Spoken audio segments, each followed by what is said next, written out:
we're going into a PvP with Forbes and Ragnarok.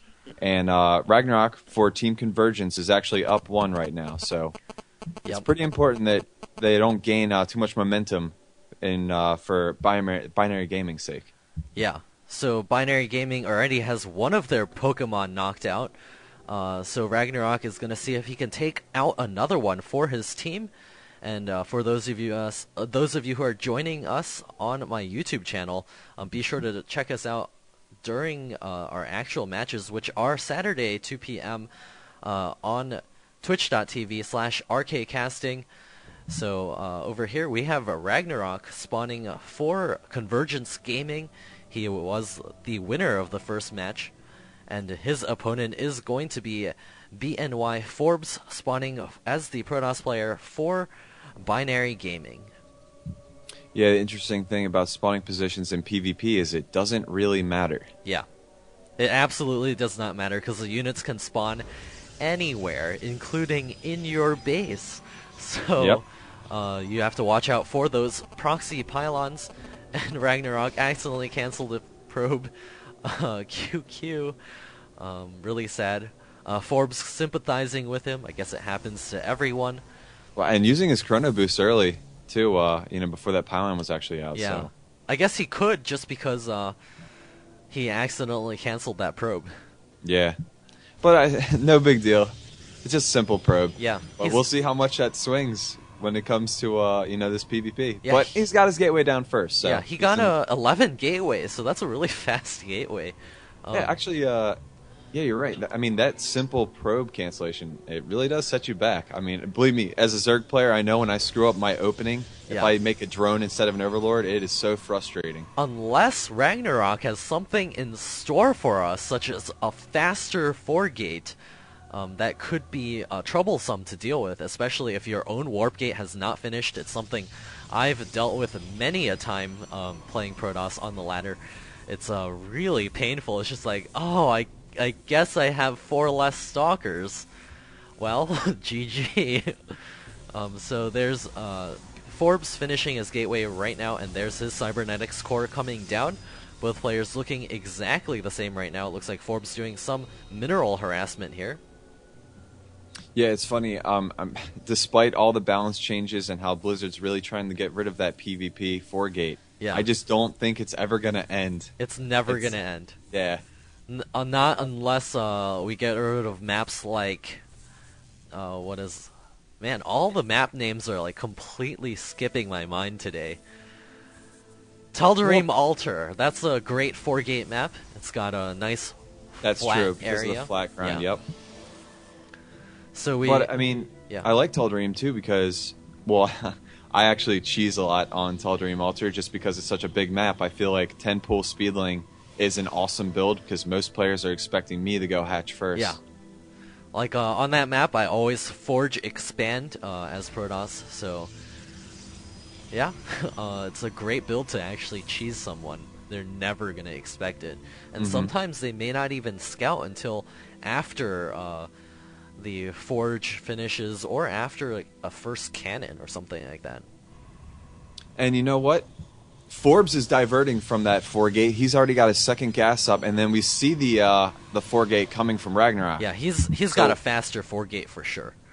Yeah, we'll have to see how he responds, but he's also got his Zealot and Stalker out microing around. Ooh, that Stalker's taking heavy damage. Ooh, wow, and that's going to be really, really important. He's going to end up losing the Zealot and the Stalker. Yeah.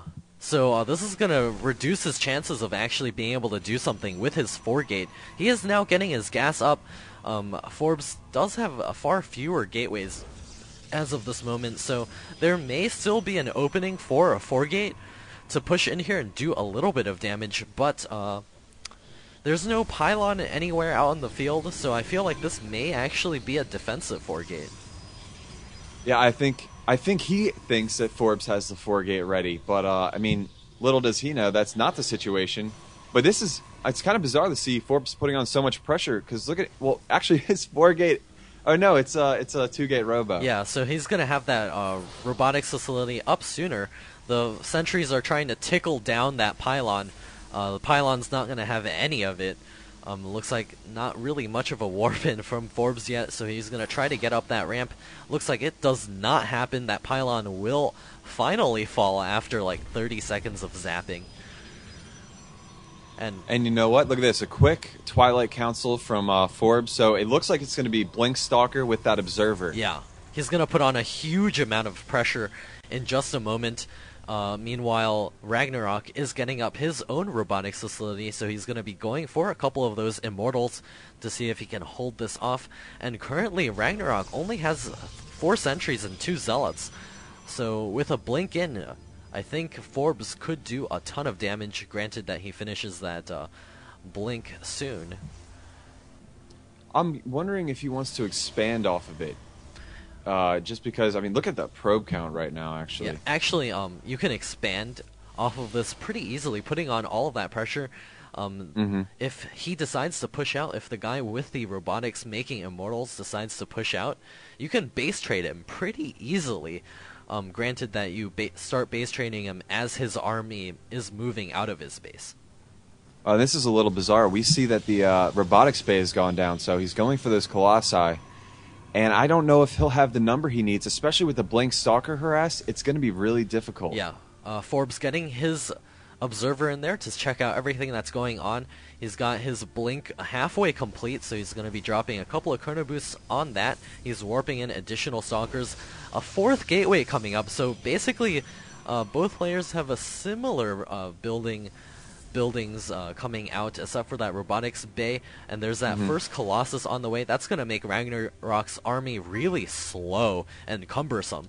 So yeah, not to mention, but Forbes has an Immortal out, so the Colossi, it's not going to have the range increase.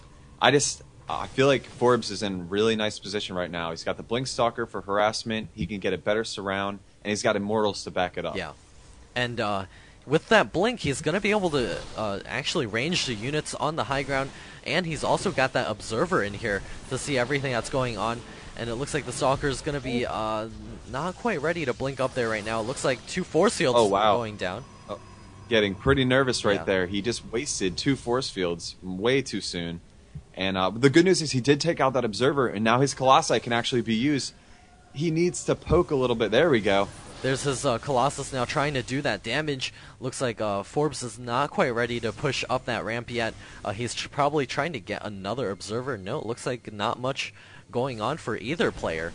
And oh no, he's going to miss his chance to force field. And there's the blink up. There it is. Oh no, the Colossus falls, and all that's left are a couple of sentries. He's trying to warp in his Zealots right now.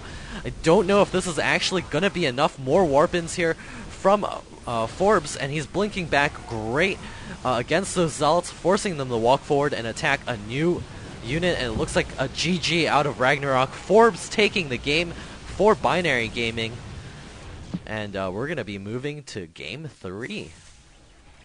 Yeah, we said that, Forbes' PvP is really solid. And, I mean, right there, we just saw him. He got all of the tech he needed. He had the blink for harass. He had the ability to take out those Colossi before they got in critical numbers. I mean, that was a great build. Yeah, there was just, the sentry count was high enough, but the allowing of that blink in was just game for Ragnarok. Yep, excellent play right there. I really like to watch PvP, and for matchups for me, I think TVT is just the most boring. Oh, yeah? I understand that TVT has the most potential to go like late game compared to the other races, but I just feel like TVT just gets so boring. I see. But PvP always micro intensive. My favorite is in terms of mirror matchup is actually TVT. I don't really like watching PvP just because they end so quick. It's better now. But and also because I play Protoss, it's just so frustrating to play PvP. I guess that's the only reason why. Otherwise, I'd probably enjoy it a lot more. So we're gonna see which. All right. So both teams are sending out new players. Yeah, Rain is actually Grandmasters, so he's definitely one of their strongest cards to play. Absolutely. Or should I say Pokemon? I guess Pokemon cards were also in existence. Yeah. I was actually saying card just like trump card, but nope, that actually makes sense that I said that. um, yeah, I mean, let's see. Oh, wow. And it's going to be a ZVZ. Speaking of mirror matchups. Wow. All right. Speaking of which, this is my least favorite, but it's still good. There's nothing bad about StarCraft. I mean, as a Zerg player, it's frustrating. ZVZ just feels so coin-flippy. See, everyone who plays the certain race hates their own mirror matchup. Yep, I completely agree. And it's funny because that should be the matchup that you probably know most about because you play that race. That's probably why it's frustrating. Just because, like, you know why you lost. Wait, that's the other thing. Let me tell you. There's an awesome quote. I'm not going to recite it right now. But basically, when you know your race well enough and you scout your opponent and you know what they should be doing based on what they're building, and then they don't do it, and they catch you off guard with something, like, completely ridiculous, it drives me crazy. Like, I see a Zerg go for double gas, and I'm like, oh, okay, he's going fast layer. He's probably going to go roach speed, and then he just tosses up something else, and I'm like, you son of a bitch. That's not what you're supposed to do. All right, so we're ready for this next game.